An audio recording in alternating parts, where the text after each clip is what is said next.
সম্মানিত দর্শক শ্রোতা, পরম সৃষ্টিকর্তা যিনি অসীম দয়ালু, শুরু করছি তার নামে।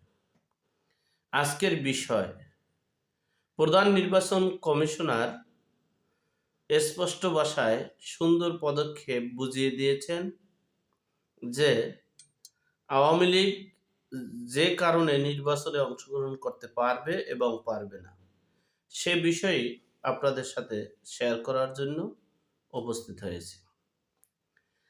দেখেন, এই নিবন্ধনের বিষয়টা, রাজনৈতিক যে নিবন্ধনটা, এটা মূলত আওয়ামী লীগ সরকার গঠন করার পর এই বিধানটা সক্রিয়ভাবে তৈরি করা হয়েছে।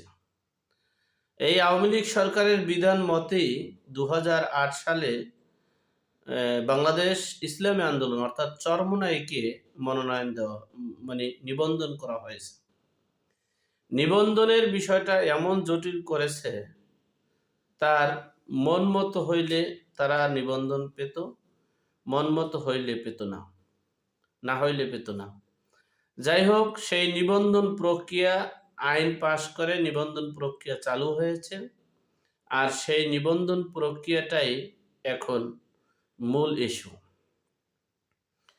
বাংলাদেশে যে কয়টা রাজনৈতিক দল আছে, নিবন্ধন আছে, তারা সংবিধান মতে, নিবন্ধন মতে, কনস্টিটিউট মতে তারা নির্বাচন করতে পারবে। তবে সাংবাদিকদের প্রশ্নে নির্বাচন কমিশনারকে প্রশ্ন করা হয়েছে যে আওয়ামী লীগকে নির্বাচনের বাইরে রাখবে কিনা অথবা অংশগ্রহণ করতে পারবে কিনা। তখন তিনি জবাবে বলেছেন, তিনি একটু এড়িয়ে চলার চেষ্টা করেছেন এবং তিনি, আমার মনে হচ্ছে তিনি সমন্বয়কারীদেরকে বা বৈষম্য বিরোধী ছাত্রদেরকে ভয় করে মূল কথাটা সরাসরি তিনি বলতে চায়নি। তিনি আকার ইঙ্গিতে বুঝাতে চেয়েছেন, যদি আওয়ামী লীগের নিবন্ধন থাকে, নিবন্ধন যদি বাতিল না হয়, তাহলে নির্বাচন করা সম্ভব, তারা নির্বাচন করতে পারবে। আর যদি নিবন্ধন বাতিল করা হয়, যদি নিবন্ধন স্থগিত করা হয়, তাহলে হয়তোবা তিনি আওয়ামী লীগ নির্বাচন করতে পারবে না। একবারে তিনি সোজা কথা সংক্ষেপে সে আকার ইঙ্গিত দিয়ে বলেছেন যে একটা রাজনৈতিক দল নিয়ে যেটা আলোচনা হচ্ছে, সেই রাজনৈতিক দলের যদি নিবন্ধন থাকে আর যদি নির্বাচনী করতে কোনো বাধা নিষেধ না থাকে, তাহলে তারা নির্বাচনে অংশগ্রহণ করতে পারবে। এখন প্রশ্ন হচ্ছে যে সরকার, এই প্রধান উপদেষ্টার বিশেষ সহকারী ছিলেন যিনি, এখন তিনি প্রধান উপদেষ্টা মাহফুজ আলম সাহেব, মাস্টার মাইন্ড, তিনি বলেছেন যে আওয়ামী লীগকে নির্বাচন করতে দেওয়া যাবে না। কোন সংবিধান মতে তিনি কথা বলেছেন এবং তিনি বলার কে, এবং তিনি নির্বাচন করতে দেওয়া বা না দেওয়ার কে, এটাই প্রশ্ন। হ্যাঁ, আওয়ামী লীগের কোনো নেতাকর্মীরা দেশের বিরুদ্ধে অবস্থান নিয়ে থাকে, লুটপাট করে থাকে, মানি লন্ডারিং করে থাকে, অপরাধ যদি করে থাকে, তাহলে তারা, যারা প্রত্যক্ষ অপরাধের সাথে সম্পৃক্ত, যেটা প্রমাণিত, তাদেরকে বিচারের আওতায় আনতে হবে। তারা যেন নির্বাচন করতে না পারে সে পরিবেশ করতে হবে। কিন্তু আওয়ামী লীগকে নির্বাচন করতে দেওয়া যাবে না, দেওয়া হবে না, এটা ফ্যাসিবাদী এবং নাসিবাদীর চেয়েও ভয়ানক কথা।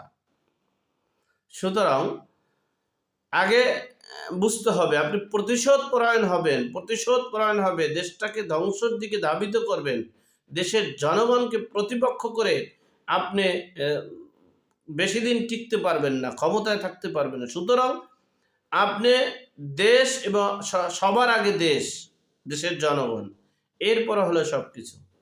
তো যেই রাজনৈতিক দলের নিবন্ধন আছে, যেই রাজনৈতিক দল আছে যাদের সর্বনিম্ন 40%, সর্বনিম্ন এখন রয়টার্স, আল জাজিরা, দ্য হিন্দুস এবং ম্যাগাজিন পত্রিকার সকল জরিপে আসছে বাংলাদেশে 59% জনগণ আওয়ামী লীগের সমর্থন করে।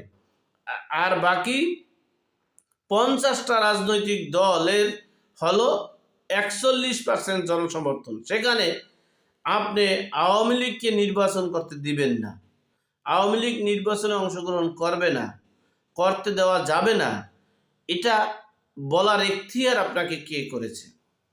আর আপনি যেই চেয়ারটায় বসেছিলেন সেটা আমরা পাবলিক যারা আমরা বলতে পারি যে আওয়ামী লীগ নির্বাচনে অংশগ্রহণ করতে পারবে না, নির্বাচন করতে দেওয়া যাবে না, সেটা আমরা বলতে পারি। কিন্তু আপনি নিরপেক্ষ, একজন নিরপেক্ষ নির্দলীয় সরকার আপনি, সেখানে আপনি কিভাবে বলতে পারেন যে আওয়ামী লীগকে নির্বাচন করতে দেওয়া যাবে না? আপনি সংবিধান লঙ্ঘন করেছেন, আপনার চেয়ারের যোগ্যতা আপনি হারিয়ে ফেলেছেন। আপনাকে অবশ্যই এই কথার জন্য আপনাকে পদত্যাগ করা উচিত যদি আপনার বিবেক এবং জ্ঞান থাকে।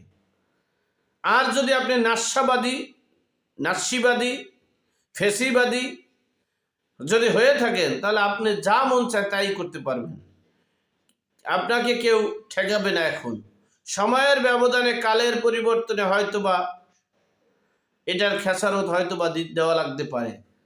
যাই হোক, সর্বোপরি কথা হচ্ছে আওয়ামী লীগ একটা নিবন্ধিত রাজনৈতিক দল এবং আওয়ামী লীগ স্বাধীনতার এই দেশকে জন্ম দিয়েছে, এই দেশের মানচিত্র জন্ম দিয়েছে, এই দেশের জাতীয় পতাকার জন্ম দিয়েছে, এই দেশের জাতীয় সঙ্গীতের জন্ম দিয়েছে আওয়ামী লীগের নেতৃত্বে।